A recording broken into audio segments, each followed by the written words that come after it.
Exercise 2.3, question number 2. Find the domain and range of the following real functions. अब हमारे पास दो real functions दिए. Real functions क्या होते हैं? रियल फंक्शंस का मतलब है डील विथ रियल नंबर्स. इसका मतलब ये जो फंक्शंस हैं ये किस कार्टेशियन प्रोडक्ट्स के सबसेट हैं? रियल टू रियल जो कार्टेशियन प्रोडक्ट होगा which is R cross R, इस कार्टेशियन प्रोडक्ट के सबसेट हैं ये फंक्शंस.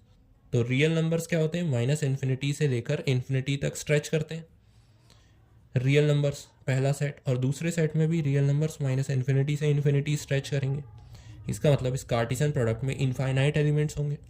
तो उसमें से कुछ स्पेसिफिक एलिमेंट्स जो रिलेशन बनाएंगे और उस रिलेशन के कुछ स्पेशल टाइप ऑफ रिलेशंस, वो ये दो फंक्शंस हैं. और कोई भी रियल फंक्शन वो स्पेशल टाइप ऑफ रिलेशंस ही होते हैं. अब पहला फंक्शन हमें दिया है f of x is equals to negative of mod x. अब मॉड एक्स का मतलब क्या होता है? अगर मॉड फंक्शन जो है इसके अंदर अगर हम 5 रखें तो ये रिजल्ट में हमें 5 देगा. लेकिन अगर मैं मॉड फंक्शन के अंदर -5 रखूं तो भी ये रिजल्ट में मुझे 5 देगा. इसका मतलब मॉड फंक्शन किसी भी नंबर का हमें मैग्नीट्यूड बताता है. उसे साइन से कुछ मतलब नहीं है, वो सिर्फ मैग्नीट्यूड पे फोकस करता है कि उस नंबर की कितनी वैल्यू है. अब मॉड के आगे मैंने नेगेटिव साइन लगा दिया. अब क्योंकि मॉड हमेशा पॉजिटिव रिजल्ट देता है, अगर पॉजिटिव नंबर उसके अंदर रखो या नेगेटिव नंबर तो भी हमें रिजल्ट पॉजिटिव मिलता है. लेकिन अगर उसके आगे हम माइनस का साइन लगा दें तो पूरा रिजल्ट नेगेटिव हो जाएगा. तो ये दोनों रिजल्ट्स नेगेटिव हो जाएंगे अगर हम मॉड के आगे नेगेटिव साइन लगा दें. तो ये तो हमें पता चल गया कि ये फंक्शन का जो आउटपुट होगा, मतलब रेंज, जितनी भी वैल्यू ये फंक्शन हमें देगा वो सारी नेगेटिव होंगी. तो रेंज में नेगेटिव नंबर्स आएंगे. अब वो कौन कौन से नंबर्स नेगेटिव आ सकते हैं इसमें? पहले हम मॉड फंक्शन को ग्राफ से समझते हैं. अगर नॉर्मल मॉड एक्स फंक्शन है तो ये एक्स और वाई एक्सिस है. y की नेगेटिव वैल्यूज़ यहाँ पर है तो ये -y होएगा और x की नेगेटिव वैल्यूज़ इस डायरेक्शन में. अब अगर मैं x की वैल्यूज़ को पॉजिटिवली इंक्रीज करूँ और y को मैं मानूँ function of x which is equals to mod x, currently मैं इसे मॉड x मान रहा हूँ y को, तो x की वैल्यूज़ इंक्रीज करने पे y की वैल्यूज़ भी लीनियरली चेंज होंगी. क्योंकि x की वैल्यू अगर मैंने 5 रखी तो y की वैल्यू भी 5 आई. ये नेगेटिव साइन को अगर हम इग्नोर करें तो ये एक लीनियर ग्राफ होगा. और x की यहाँ 0 पे वैल्यू क्या होगी? मॉड 0 मतलब 0 ही होता है, क्योंकि 0 ना पॉजिटिव है ना नेगेटिव, तो वो रिजल्ट 0 ही देगा. तो x की वैल्यू 0 पे ये फंक्शन 0 वैल्यू देगा. अब x की नेगेटिव वैल्यूज़ पे क्या y नेगेटिव होगा? नहीं होगा, क्योंकि अगर ये मॉड x है तो वो नेगेटिव को भी पॉजिटिव बना देगा. तो ये ग्राफ नीचे जाने की बजाय ये फ्लिप होके ऊपर की तरफ डायरेक्शन चेंज कर लेगा. तो ये होगा मॉड x का ग्राफ. अब नेगेटिव मॉड x का ग्राफ कैसा होगा? क्योंकि ये सारी y की पॉजिटिव वैल्यूज थी, क्योंकि x की सारी वैल्यू पे y की हमें पॉजिटिव वैल्यू मिल रही थी. अब अगर मैं y के आगे माइनस साइन लगा दूं तो नेगेटिव मॉड x का ग्राफ कुछ इस तरीके से होगा कि x y -x and -y. x की पॉजिटिव वैल्यूज़ पे मॉड x हमें पॉजिटिव वैल्यू दे रहा था, लेकिन अगर उसके आगे मैं नेगेटिव साइन लगा दूं तो x की पॉजिटिव वैल्यूज़ पे भी वो नेगेटिव वैल्यूज़ देगा. तो ये पूरा ग्राफ इस वाले पोर्शन के लिए फ्लिप हो जाएगा नीचे की तरफ. तो ये आ जाएगा नीचे कि x की वैल्यू अगर मैंने यहाँ पे 5 रखी तो y की वैल्यू मुझे यहाँ -5 मिलेगी. सिमिलरली x की नेगेटिव वैल्यूज़ पे मॉड x हमें पॉजिटिव वैल्यू दे रहा था, तो नेगेटिव मॉड x, क्योंकि उसके आगे माइनस का साइन लगा है, तो x की नेगेटिव वैल्यूज़ पे ये मॉड x पॉजिटिव देगा, लेकिन उसके आगे माइनस साइन लगा है तो वो भी नेगेटिव वैल्यूज़ हो जाएंगी. तो ये होगा माइनस मॉड x का ग्राफ, और 0 पे तो वो 0 ही देगा. अब इस ग्राफ से हम डोमेन और रेंज कैसे पता लगा सकते हैं? पहली बात, डोमेन तो वो होंगी जितनी भी पॉसिबल वैल्यूज़ हम x की रख सकते हैं.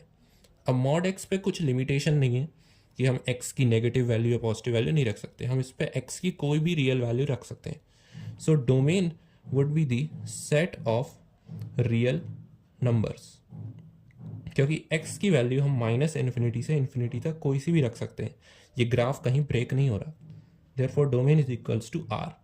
आर रियल नंबर्स के सेट को हम आर से डिनोट करते हैं। और इसकी रेंज क्या होगी? Range would be equal to y की जितनी भी वैल्यूज़ हमें इस ग्राफ में दिख रही हैं। अब y की वैल्यू यहाँ पर मुझे ये भी माइनस इन्फिनिटी तक जा रही है नीचे साइड, ये भी माइनस इन्फिनिटी तक नीचे साइड जा रही है, लेकिन ये टॉप पॉइंट, इसका हाईएस्ट पॉइंट है 0, इसके ऊपर ये ग्राफ कहीं नहीं जा रहा। यहाँ पर टॉप पॉइंट इन्फिनिटी था, 0 से ये ग्राफ शुरू हो रहा था, तो इसका मिनिमम पॉइंट 0 था। यहाँ पर इस ग्राफ का मिनिमम पॉइंट माइनस इन्फिनिटी है। सो माइनस इन्फिनिटी से लेकर ये वैल्यू आ रही है 0 तक, और क्योंकि 0 इंक्लूडेड है इसलिए मैंने क्लोज्ड ब्रैकेट लगाया, और इन्फिनिटी के साइन पर हम ओपन ब्रैकेट लगाते हैं क्योंकि वो डिफाइंड नहीं है। देयरफॉर इस वाले फंक्शन के लिए हमारे पास डोमेन है सारी वैल्यूज़ ऑफ x, सारी रियल वैल्यूज़, और रेंज है माइनस इन्फिनिटी से 0, क्योंकि हमने कहा था कि रेंज में नेगेटिव वैल्यूज़ आएंगी, ऑब्वियसली 0 भी इंक्लूडेड होगा उसमें। तो इस फंक्शन के लिए हमारे पास डोमेन और रेंज आई ये। अब अगर हम दूसरे फंक्शन की बात करें,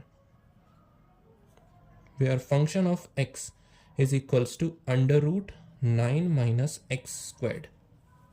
अब under root 9 minus x square में ये जो अंडर रूट है, इस फंक्शन की कुछ लिमिटेशंस हैं, क्योंकि अंडर रूट के अंदर अगर हम कुछ भी वैल्यू लिखें, सपोज 5 अगर मैं लिखूं, तो अंडर रूट 5 का मतलब है कि दो ऐसी वैल्यूज़ जिनका मल्टीप्लाई करने पर हमें रिजल्ट अंडर रूट 5 मिले। लेकिन अगर मैं अंडर रूट के अंदर -5 लिखूं, तो -5 अंडर रूट एक्सेप्ट नहीं करता, वो फिर कॉम्प्लेक्स नंबर पे शिफ्ट हो जाता है, क्योंकि माइनस अंडर रूट 5 को हम लिखते हैं -1 इंटू 5, और -1 को हम i से डिनोट करते हैं, और ये रियल नंबर्स का जो सेट है उससे बाहर चला जाता है, क्योंकि रियल नंबर्स के सेट के बाहर होते हैं कॉम्प्लेक्स नंबर्स, और ये हमें दो रियल फंक्शंस दिए, ना कि कॉम्प्लेक्स फंक्शंस। तो एक लिमिटेशन तो हमें ये मिली, we can not write negative values inside the square root. तो नेगेटिव वैल्यूज स्क्वायर रूट के अंदर नहीं आ सकती, ये हमें डोमेन में लिमिटेशन मिली, क्योंकि ये पूरी साइड तो डोमेन ही होगी x की जितनी भी वैल्यूज है। अब अंडर रूट के अंदर वैल्यूज नेगेटिव नहीं हो सकती, इसका मतलब 9 माइनस एक्स स्क्वायर जो इस फंक्शन में लिखा है वो भी नेगेटिव नहीं हो सकता। इसका मतलब या तो वो 0 के बराबर हो या फिर वो 0 से बड़ा हो, शुड बी ग्रेटर देन और इक्वल टू 0। अब इस तरीके की इनइक्वालिटी सॉल्व करने के लिए हमारे पास 5th यूनिट है लीनियर इनइक्वालिटीज़, लेकिन फ़िलहाल मैं इसे नॉर्मल तरीके से अगर बताऊं तो हम डायरेक्टली दोनों तरफ एक्स स्क्वायर का एडिशन कर देते हैं। So 9 minus x square plus x square should be greater than equal to 0 plus x square. अब यहाँ से ये कैंसिल आउट हो गया, तो 9 should be greater than equal to x square आया। इसका मतलब जो एक्स स्क्वायर की वैल्यू है या तो वो 9 के बराबर होनी चाहिए या फिर 9 से कम या बराबर होनी चाहिए। अब एक्स स्क्वायर की मिनिमम वैल्यू क्या हो सकती है? 0, क्योंकि एक्स तो कोई भी नंबर है, कोई भी रियल नंबर, किसी भी रियल नंबर का अगर हम स्क्वायर करें तो वो हमेशा पॉजिटिव वैल्यू देगा या फिर 0 वैल्यू देगा।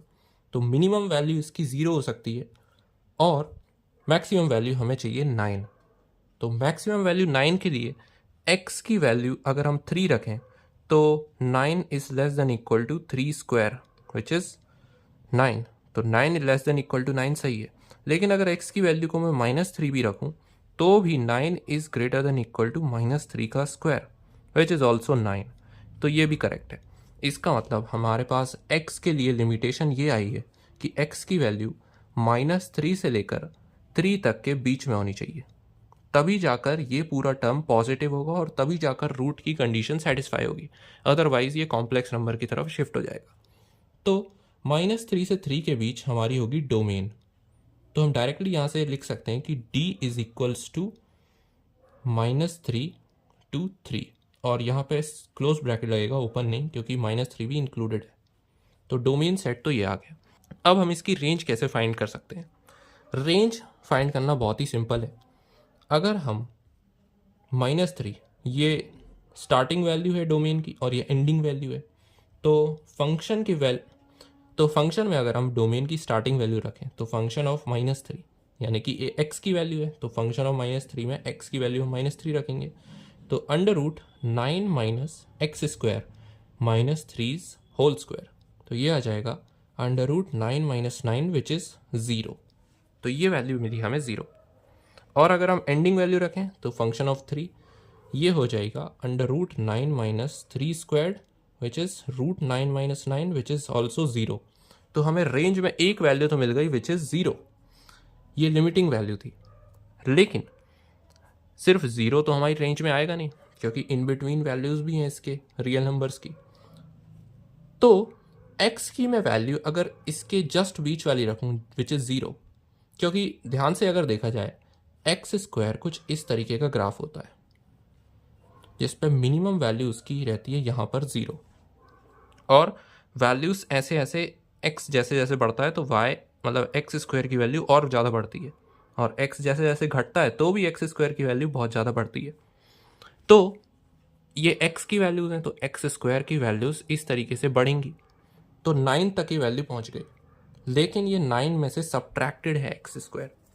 तो एक्स स्क्वायर की मिनिमम वैल्यू पे हमें 9 माइनस एक्स स्क्वायर की मैक्सिमम वैल्यू मिल सकती है, क्योंकि किसी भी नंबर में से अगर हम कुछ चीज़ सब्ट्रैक्ट कर रहे हैं तो ये एकदम मिनिमम होना चाहिए, तभी जाके हमें इसकी मैक्सिमम वैल्यू पता चलेगी।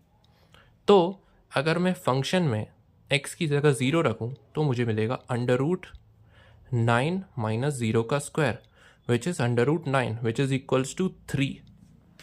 तो ये मुझे मिली फंक्शन की 0 पर वैल्यू।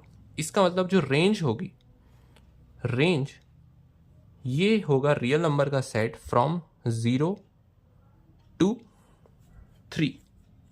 0 से लेकर 3 तक हमारी रेंज वेरी करेगी, क्योंकि अंडर रूट हमेशा पॉजिटिव रिजल्ट देता है, तो रेंज ये होगी। और अंडर रूट की कंडीशन के हिसाब से हमारे पास डोमेन होगी -3 से 3। एक बार मैं इसे फिर से समराइज कर देता हूँ कि हमारे पास फंक्शन दिया था √9 माइनस एक्स स्क्वायर। हमें डोमेन निकालने के लिए सबसे पहले अंडर रूट की कंडीशन फाइंड करनी थी।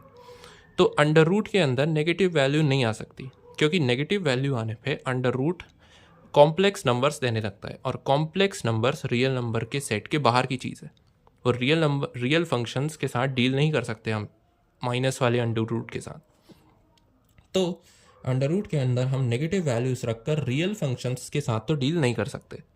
इसलिए पहली कंडीशन हमने ये लगाई कि we can not write negative values inside the square root. तो इस कंडीशन से हमने इस तरीके की इनइक्वालिटी को देखा, और फिर हमें ये पता चला कि एक्स स्क्वायर की वैल्यू ज़्यादा से ज़्यादा 9 हो सकती है, लेकिन एक्स स्क्वायर के नेचर से हमें यह पता लगा कि एक्स स्क्वायर की कम से कम वैल्यू 0 हो सकती है, क्योंकि ये हमेशा पॉजिटिव वैल्यू देता है। इसका मतलब एक्स स्क्वायर की रेंज कहाँ से कहाँ तक आती, 0 से लेकर 9 तक, इस कंडीशन के हिसाब से। अब एक्स स्क्वायर की रेंज के हिसाब से एक्स की रेंज हमें मिली -3 से 3, क्योंकि एक्स की वैल्यू -3 रखो तो भी 9 मिलता है, और 3 रखो तो भी 9 मिलता है। तो इसकी इन बिटवीन वैल्यूज़ भी हम रख सकते हैं। तो हमें एक्स स्क्वायर की रेंज से एक्स की डोमेन मिली, जो कि हमें मेनली फाइंड करनी थी, जो कि थी -3 से 3। अब हमने एक्स की डोमेन तो फाइंड कर ली, तो डोमेन सेट से रेंज फाइंड करना बहुत ईजी है, क्योंकि हमारे पास फंक्शन तो दिया है। तो डोमेन सेट के एलिमेंट्स को हम फंक्शन में पुट कर करके ये फाइंड कर सकते हैं कि रेंज क्या होती। फिर हमने डोमेन सेट के एलिमेंट्स पहले -3 पुट किया तो हमें 0 मिला, देन 3 पुट किया तो भी 0 मिला, देन 0 पुट किया तो हमें मिली मैक्सिमम वैल्यू 3। क्योंकि अगर हम देखें इन बिटवीन वैल्यूज़ को भी पुट करके देखें तो 3 से बड़ी वैल्यू नहीं मिल सकती। सपोज x की वैल्यू में 1 लेता तो 9 - 1 का स्क्वायर, 9 - 1 इज़ 8, तो √8 मिलता। √8 √9 से छोटा है, मैक्सिमम वैल्यू हमें 3 मिलती, तो रेंज आई हमारी 0 से 3। देयरफॉर इस तरीके से हमने डोमेन और रेंज फाइंड की for this and this. So these two are the answers of the given questions.